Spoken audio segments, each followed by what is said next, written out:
Ay na, ang hina mo, hayop ka. Champion ba yan? Yeah! What?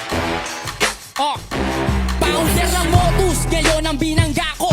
Bargain at pulo, isama mo na dito. Kahit na magtulong, di kayo uubrahoy. Isama mo pa tong si Baloy at Sunny Boy.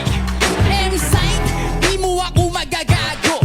Kaya lumaban ka, alam ko ang sadya mo. Alam ko kung bakit bigla kang naalerto. Kasi sa Motus, mas malakas na yung teritoryo. Sino dito taga-Motus? Taas kamay lang, Brad. Para sa taga-Motus, tanginan yung lahat. Kahit na magtulong-tulong pa inyong pangkat, tangina si Denmark lang ang inyong katapat. Nag-viral ang gusto, sabog parang nag-dew. Yung presidente nyo, dapat na magbitiw. Ano pakiramdam, di ba nakakaaliw?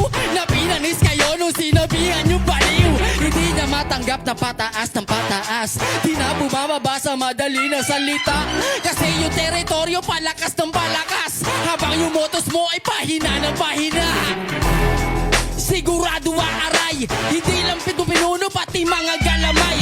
Asan yung taga-Motus, dali na tong bangkay. Parang John F. Kennedy yung presidente nyo patay. Sa akin ito kitel dahil sanay ako sa patayan. Para bang Israel di sumusuko sa digmaan. Di na ako matabel, oo lalo na sa laban. Di kailangan ng barel, letra lang ang kailangan. Binibay, si kulang yung nagbabara, malalim sa kanya